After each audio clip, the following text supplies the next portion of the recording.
You really are like a parasite, always holed up in your room playing games. This isn't a game, it's my job.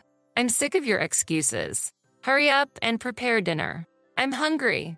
Unable to endure the daily criticism from my mother-in-law, I'm determined to execute a certain plan soon. My name is Sherry and I'm 27 years old. For some reason, I have been living with my husband's family for the past 6 months. Tom and I have been married for almost 2 years. I primarily earn from an internet business at home and make a steady profit. I started a blog out of curiosity in high school and immersed myself in the internet world, but my desire for a normal romance never completely vanished. However, spending most of my time at home in front of the computer, I had few opportunities to meet men and no friends to introduce me to anyone. Then I thought of registering on a matrimonial site or a dating app to easily find a partner. I decided to take the plunge and register on a dating app. Registering felt like crossing the Rubicon, hoping to meet someone wonderful. As a result, I coincidentally met Tom on the dating app. Thinking, if he's weird, I'll find a reason to leave quickly. I waited at the meeting place and saw a man with a refreshing smile. Before I knew it, my face was bright red. Tom, sensing my nervousness, initiated various conversations. Thanks to Tam's talkativeness. Even though I'm a shy person, I got completely absorbed in our conversation. After several dates and visiting various places, I thoroughly enjoyed the time walking with Tom even though I was usually glued to my computer. A month after meeting him, I confessed, "Would you be my boyfriend?" And we started dating. I was surprised at myself for making such a bold move. A year into our relationship, Tom proposed, saying, "Let's get married." I replied, "Are you sure about me?" Of course, I had no reason to refuse. My parents really liked Tom and were overjoyed about our marriage. They were concerned I might end up single for life. I also visited Tom's family. Tom's family included his parents in their 50s, a sister 5 years older than him, and his grandfather, all living together under one roof. Tom didn't talk much about his family, but eventually I understood why. His grandfather seemed kind, but the other family members kept their distance and responded indifferently. His grandfather didn't seem to be very close to his other family members. My father-in-law was rough in speech and seemed careless. My mother-in-law was a bit too flashy for my taste. She bragged a lot, having graduated from a prestigious women's university. Both were not my type. My sister-in-law, a part-timer, also graduated from the same university but seemed dissatisfied with her post-graduation part-time work. Although both of Tam's parents were working, they didn't have a stable income and ended up relying on his sister's part-time earnings and his grandfather's pension. Considering the wedding expenses, we decided against having a ceremony and just registered our marriage instead. It was also because I wasn't comfortable having it publicly. Tam's apartment was too small for two, so we looked for a rental apartment. I needed a workspace, and splitting the rent was manageable for us. A year after marriage, Tom said seriously, "I need to talk. My grandpa at home is ill, and the family isn't helping." Tom wanted to live with them to support his grandfather, as his other family members weren't helping him. Despite my apprehensions about living with his family, I agreed to his decision. So we moved from our apartment to his family home. The move went smoothly, but the house was smaller than expected for 6 people. Excluding his grandfather's and sister's rooms, only his parents' room remained. We had no choice but to share the common spaces with them. While I work from home on my computer, my in-laws seem to view it as mere play, always casting doubtful glances at me. During such times, his grandfather said, "Sherry, having you here is a big help. I'm grateful." He continued, "I'm sorry the house is cramped, so I'm actually considering an extension." I was surprised and stared back at him. "Wouldn't it be easier for you to work if you have your own room?" "I've already got a quote." "Don't worry," he said with his usual smile. Soon, a construction company known to Tam's grandfather started work. The plan was to add 2 new rooms to the family home at the corner next to the garden. Amazingly, his grandfather also paid for our temporary hotel stay during the construction. About a month later, the extension was completed and we returned to the family home. Thanks to the new rooms, each family member now had their own space, and everyone was very happy. Sometimes that guy does something good.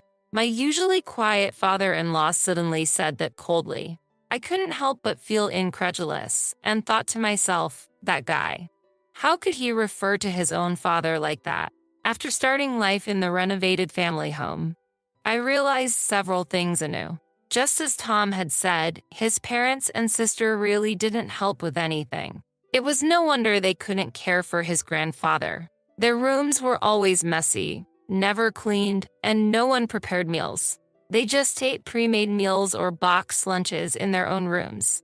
Initially, I thought they were just busy since we had just moved in. But in reality, nobody did anything.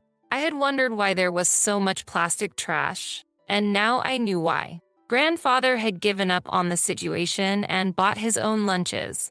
Concerned about his health, I offered, if you'd like me to, I can cook meals for you, Grandpa. He was hesitant at first, saying, I can't ask you to do that, but when I insisted, I'm not working outside and I'm always home, he agreed. If Sherry is offering, then maybe I'll accept. The next day, I started preparing breakfast and dinner for the whole family, including Tom and myself. As I announced, breakfast is ready, the family gathered one by one, quietly starting to eat. I didn't expect to be thanked, but since no one had ever prepared breakfast before, I thought someone might say, thank you. However, only Tom and Grandfather did. The other three ate silently, and I felt a bit uncomfortable. But hearing Grandfather saying, I'm grateful to have a warm meal, really touched me. Are you okay doing this on top of your own work? Tom was concerned. Then, my father-in-law complained, the food is good but bland. Are you adjusting to Dad's taste? Hearing this, my mother-in-law coldly remarked, really? Such poor seasoning. How were you raised? Maybe you should study cooking a bit more, my sister-in-law, who seemingly never cooked, added sarcastically. I felt more sadness than anger and almost cried, but I held back, forcing a smile. I'm sorry that it's not to your taste. I'll be more careful next time. Since then, my parents-in-law and sister-in-law, seeing I didn't get angry, increasingly pushed household chores onto me. I do work from home, but I'm not playing around. I have a lot to do. However, to my in-laws, it seemed like I was just playing on the computer. Clean the room after you're done, my mother-in-law demanded, and my sister-in-law chimed in, clean mine too. When I refused, saying, please clean your own rooms, my father-in-law shouted, who do you think owns this house? You can't do anything. Go out and earn some money. I continued to be criticized by my mother-in-law, playing games on the computer all day. You're really a parasite. I'm not playing. This is my job, I initially argued. But they never listened, so eventually, I stopped responding. They were probably dissatisfied with me working on the computer at home while they worked outside. The concept of remote work seemed beyond their understanding. Moreover, my sister-in-law insulted me. You only graduated high school, right? Just playing on the computer? Are you unemployed? Are you dumb? Frustrated, I consulted Tom. Did my sister say that? Unforgivable, exclaimed Tom as he headed to my sister-in-law's room. My sister-in-law came out lazily and looked down at him. What? Do you need something? You don't understand anything. Sherry is actually working at home. She's not unemployed. As Tom argued, my sister-in-law sarcastically said, what can you do on a computer? I get you're defending your wife, but it's laughable. It seemed impossible to get through to her. I seriously began considering whether I should leave the house. But that would mean ignoring Tam's concern for his grandfather. I was deeply troubled. Then, suddenly, his grandfather fell ill. Although he had been stable, it seemed his heart condition had worsened. Tom didn't want to worry me and kept silent, but this was his real concern. Despite life-saving efforts at the hospital, his grandfather passed away soon after. Losing our emotional support in those difficult times, we were at a loss about what to do as a couple. However, we first had to start preparing for the funeral, while holding back our grief. Tom and I transferred his grandfather from the hospital and proceeded with the funeral preparations. My father-in-law, who had always disliked his serious father, seemed inwardly pleased by his death. He pretended to be sad in front of the mourners but quickly became lazy when alone. My mother-in-law did the same, showing tears in front of guests but complaining and showing annoyance privately. My sister-in-law didn't even come out of her room. What was happening with this family? I, grief-stricken by his grandfather's death, felt anger toward them. My father-in-law made a serious face and attended to the mourners during the funeral. My mother-in-law and sister also looked sad, but it seemed like they were mocking us. It seemed so fake to me. Tom, who was dearly loved by his grandfather, proceeded with the funeral while holding back tears. He was commendably different from his other family members. After the funeral, my in-law's attitude changed drastically. My father-in-law coldly said to his father's photo, "Good thing you expanded the house before going to heaven. You were a burden, but you were useful in the end." My mother-in-law added, "Right, having more space is a relief. It feels refreshing, and it would be better if the annoying ones leave." My sister-in-law glanced at me and commented. Approaching them, I said, "I understand that our presence is a bother. If that's what you wish, I'll leave." Now that grandfather was gone, there was no reason for us to stay. Hearing this, my father-in-law shouted, "Finally decided to leave? Get out, parasite." My sister-in-law said, "You're not family or anything. I've always disliked Tom for being too serious. I dislike you even more, so leave quickly."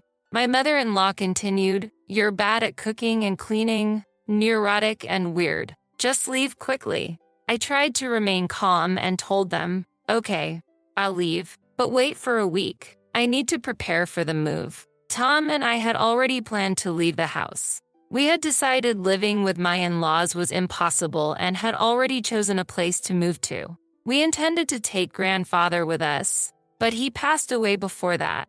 There was no turning back. We had to move forward. A week passed, and the moving day came. "I'm leaving then," I said politely on purpose. "Get out. You were always in the way."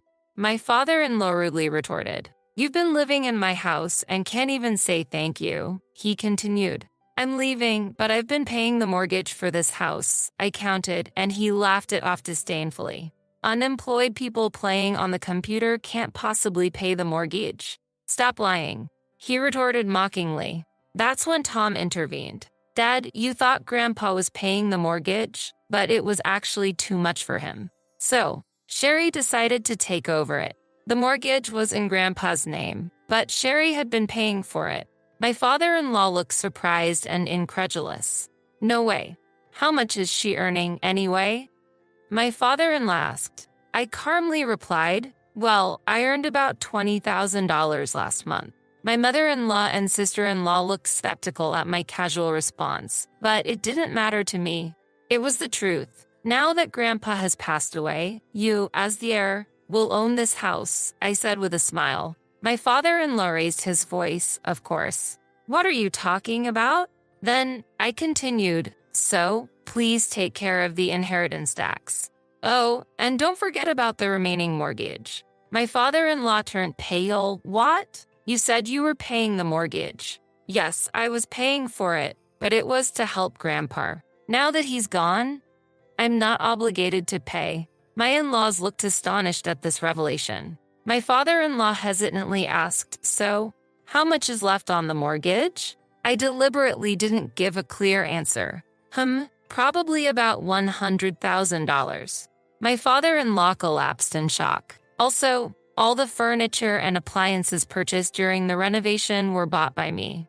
A moving company will come to collect them later. They were speechless, but it was no longer our concern. With that thought, we decided to leave the family home. "Take care and goodbye," I said with a smile as Tom and I walked away. I had no regrets. Tom and I quickly moved to our new apartment. After unloading our things, Tom murmured, "We just couldn't get along with that family." "Huh?"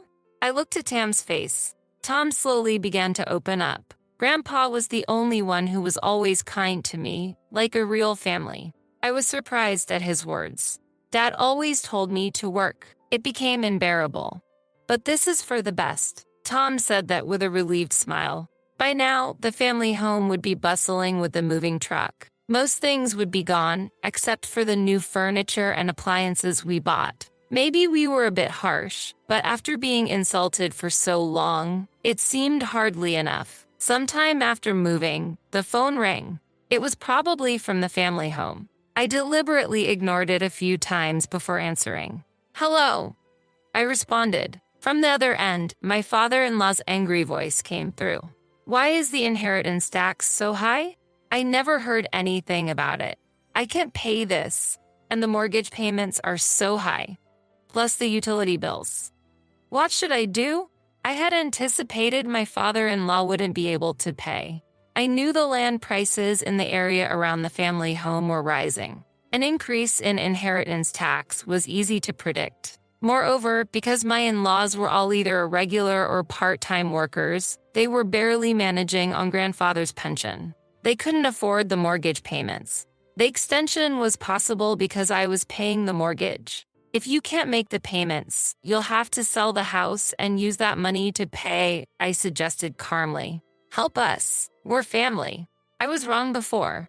"Please help," my father-in-law pleaded, but I no longer considered them my family. Family, my only family is Tom.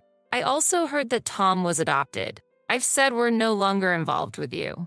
Please don't involve yourselves with us either," I stated firmly and hung up the phone. I heard shouting from the other end, but I didn't need to listen anymore. Half a year later, I happened to pass by the family home and saw it in disrepair with a for sale sign and the realtor's contact information.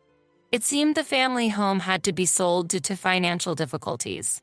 It was truly regrettable that the extension made for us by grandfather was all for naught. I wanted to end any involvement with people who treated their family poorly. With that thought, we left the family home. According to neighbors, my father-in-law, facing financial difficulties, had borrowed heavily from multiple consumer lenders. Since even that was not enough, he even resorted to illegal lenders and was ultimately cornered by debt collectors. To manage that situation, they eventually sold the house to pay off the debts. However, the debts weren't fully settled, and now they live in a small apartment, with my father-in-law and his family having to work multiple jobs and long hours. We've settled into our new home, and I've finished organizing everything. I now have my own workspace and a comfortable environment to work in. My newly started online shop is doing surprisingly well, keeping me busy. Tom's job is going well too, and he seems likely to get a promotion. I sometimes think back on our days at the family home, but I never want to experience anything like that again. Now, Tom and I are living happily together. Oh, right. Actually, our family is going to grow.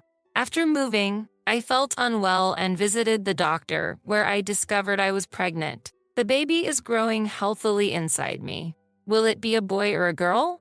I ponder this while choosing baby items. Tom, too, seems excited about our new life. For him, raised as an adopted child, this baby will be his first blood-related family. I'm sure grandfather in heaven is smiling down on us. I'm really looking forward to our future, walking together as three: Tom, myself, and the baby. I'm praying for the baby to be born safely. Lately, I've also been trying knitting. I'm knitting socks for the baby, but I'm not very good at it yet, so I keep knitting and unraveling. I'll be good at this by the time you're born. I tell the baby in my belly.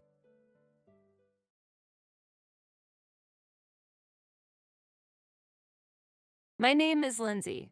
I'm a 29-year-old company employee, and this year means I'm getting older still.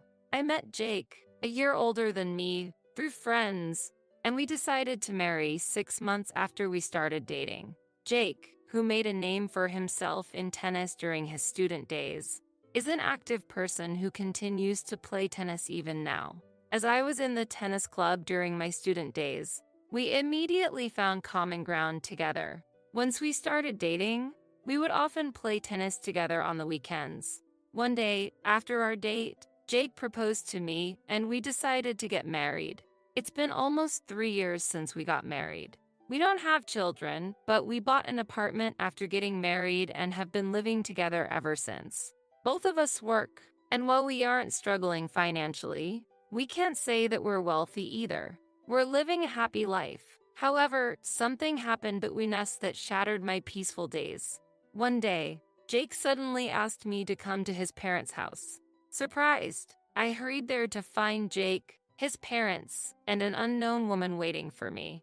As I struggled to understand the situation, Jake suddenly knelt down and said, "Lindsay, I'm truly sorry. The truth is, I've been involved with this woman here, Olivia.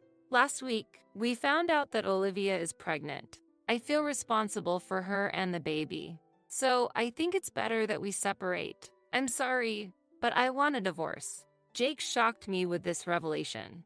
Exposed to his infidelity, the pregnancy, and faced with his demands for divorce, I was stunned. That was when my mother-in-law spoke to me. "Lindsay, please forgive Jake. Yes, he cheated, but the problem lies with you too. You and Jake weren't really a good match from the beginning. So, I'm sorry, but please forget about him." And my father-in-law added, "Olivia's father is an executive at a major company. A man in a totally different position from someone like your poor father. I think you know who's more suitable for our son." I couldn't believe it. Jake's father belittled not only me, but also my father too. Normally, parents would put the blame on their son for cheating, but Jake's parents didn't seem to think that way. Instead, they seemed to think it was natural for us to divorce, and that their son had done nothing wrong. I took the divorce papers and said, "I understand what you all want to say. Being with people who have such warped thoughts might affect me too. I'm shocked at how you make it seem like I'm the villain despite Jake's infidelity. Don't worry, I'll file these divorce papers myself. I'll leave the rest to a lawyer." And with that, I quickly left the scene. As I left, my father-in-law mockingly said, "A poor person hiring a lawyer? What a waste of time and money, when she doesn't even have any. She shouldn't bite off more than she can chew." Ha ha ha. Ignoring him, I left his parents' house and immediately went to City Hall to file the divorce papers. At least I was able to end my marriage with Jake. The next day, surprisingly, Jake and Olivia came to my apartment. Seeing me, Jake said, "Oh, you're still here? You haven't even packed your things. You're taking your time, aren't you?" Hearing this, Olivia also looked at me curiously. I was furious at Jake's words. "What are you talking about? You're the one who should be taking it slow. This is my house, so you should be the one to leave. The movers are coming soon to take all your belongings to your parents' house. If there's anything you don't want them to touch, you should take it now," I retorted. Hearing this, Jake suddenly panicked. "What? This is my house. The ownership should be in my name," he exclaimed. I was dumbfounded. After all, this apartment was bought in my name. I had already told Jake about this, and about my family's background before we got married. But it seems that Jake is the type to conveniently forget things that don't suit him. Perhaps this carefree nature is why he was easily swayed by Olivia. I showed the deed to the apartment and my name was clearly written on it. Jake's face quickly changed upon seeing it. Meanwhile, Olivia's face began to cloud over with anger. "Jake, what is this all about? This is completely different from what you told me before. Were you deceiving me?" Olivia began to confront him. This is strange. What's happening?" Jake responded in confusion. "That's not an answer. Explain yourself." Olivia pressed on. "First, this is my house, so please take your argument outside. And just so you know, Jake has various debts. So if you're planning to marry him, be prepared for that burden." I calmly stated the facts to Olivia. Hearing this, Olivia seemed about to say something, but I didn't care and kicked both of them out of the room, slamming the door behind them. After a while, I could hear them arguing outside the door, but it eventually quieted down. About an hour later, the movers finally arrived and took all of Jake's belongings to his parents' house. The room was now clean, and I was relaxing in the newly organized space. But it was short-lived. Suddenly, the intercom rang repeatedly. I cautiously opened the door with the chain lock still on, and my mother-in-law was standing there. Hello, is there something you need? Lindsay, why did you keep such an important thing a secret? What are you talking about? I can't believe it, but Jake just told me that this apartment is in your name and that your parents are the owners of that famous restaurant chain. It seemed Jake finally remembered my family's circumstances. What about it? If I had known, I would never have let this divorce happen. A daughter from such a wealthy family.